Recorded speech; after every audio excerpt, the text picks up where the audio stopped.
El rango es un término controversial en su aplicación y definición dentro de la estadística en español, ya que la definición que nos da la Real Academia Española, o sea, la principal definición que nos da de rango es que es una categoría de una persona con respecto a su situación profesional o social.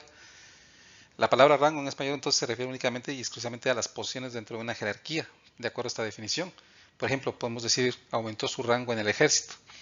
Algunos autores sugieren que esto es un calco inapropiado del inglés utilizar el término para referirse a un intervalo. Se trata de un error muy extendido debido a que podría considerarse que es un falso cognado. En dado caso, rango sería una traducción de rank del inglés, pero no de range. Ahora, también la Real Academia Española tiene una definición desde el punto de vista estadístico de rango y en el cual nos dice que es la amplitud de la variación de un fenómeno entre un límite menor y uno mayor claramente especificados. Esta definición nos provee de un nuevo término que también es controversial en su uso en estadística. Esto lo veremos posteriormente. Ahora, atendiendo a la definición de Wikipedia, el rango en estadística, según esta fuente, el rango es un intervalo entre el valor máximo y el valor mínimo. Aquí ya nos mete otro término, pero también nos dice que el rango es llamado amplitud o recorrido de medida, o sea, otra vez la amplitud.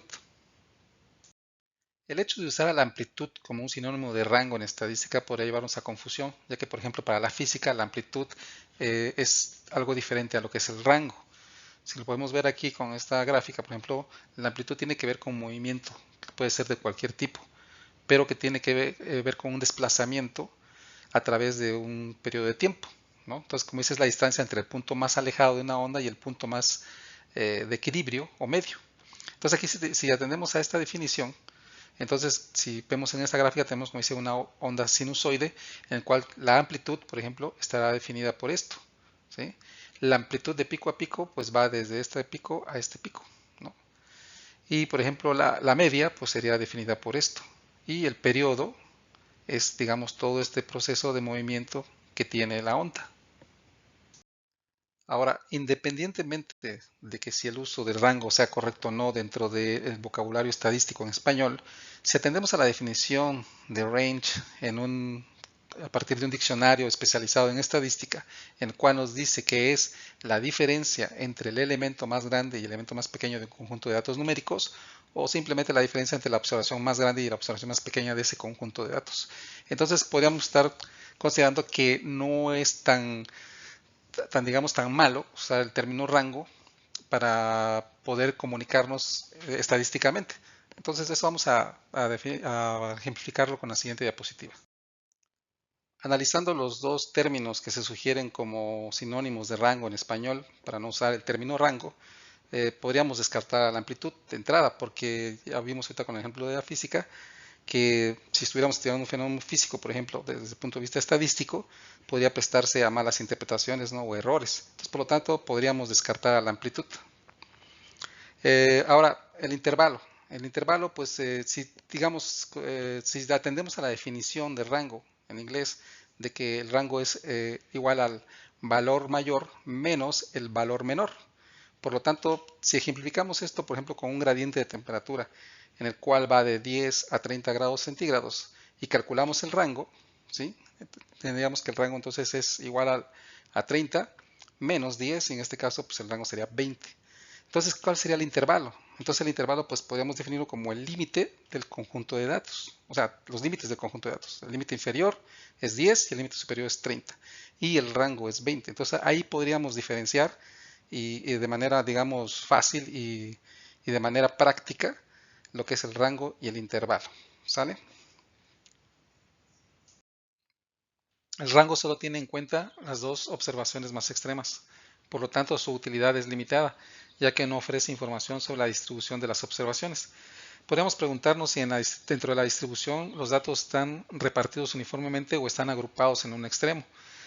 Tomando en cuenta este ejemplo de dos muestras de pesos hipotéticos en gramos, podemos ver que ambas muestras tienen un intervalo que va de 1.2 a 2.4 y un rango de 1.2 igualmente. Sin embargo, no está tomando en cuenta la variabilidad que hay aquí dentro de cada una de las muestras. Ahora, atendiendo a esta figura, también podemos ver, por ejemplo, que en esta distribución A, que es la menos variable, tiene el menor rango, o sea, un rango de 0, porque va de 10 a 10 su intervalo. En la distribución B, con una variabilidad moderada, tiene un rango de 2 y con un intervalo de 9 a 11. En la distribución C, que es la más variable, tiene un intervalo que va de 7 a 13 con un rango de 6. Y esto intuitivamente pues es la manera de ejemplificar lo que significa el rango.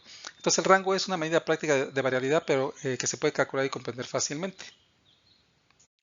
El rango tiene pues varias deficiencias y en primer lugar, como su valor depende solo de dos datos, el mayor y el menor, no utiliza la información que proporcionan los datos restantes, como hemos visto. Además, el valor del rango tiende a aumentar con el incremento del número total de datos. Por ejemplo, el rango de las alturas de los adultos o de un conjunto de adultos puede ser de 15 o 20 centímetros para una media docena de personas, mientras que podía ser de 36 o 40 centímetros para 6 docenas de personas. Es decir, los grupos más grandes tienen más probabilidades de incluir personas muy bajas o muy altas, y que por supuesto inflan el valor de los datos, y que a su vez inflan el valor del rango. En lugar de ser una medida relativamente estable de variabilidad, entonces el rango tiende a variar con el tamaño del grupo. El rango debe utilizarse entonces cuando las observaciones son demasiado escasas o están demasiado dispersas para justificar el cálculo de una medida más precisa de la variabilidad, o cuando lo único que se necesita es conocer la dispersión global de las observaciones, como por ejemplo cuando los parasitólogos expresan el rango de infestación de pulgas o piojos en una muestra de huéspedes. Además, es poco probable que una muestra contenga tanto los valores más altos como los más bajos de la población, porque el rango de la muestra suele subestimar el rango de la población. Por lo tanto, es un estimador sesgado e ineficiente. No obstante, algunos consideran útiles o útil presentar el rango de la muestra como una estimación, aunque pobre, del rango de la población.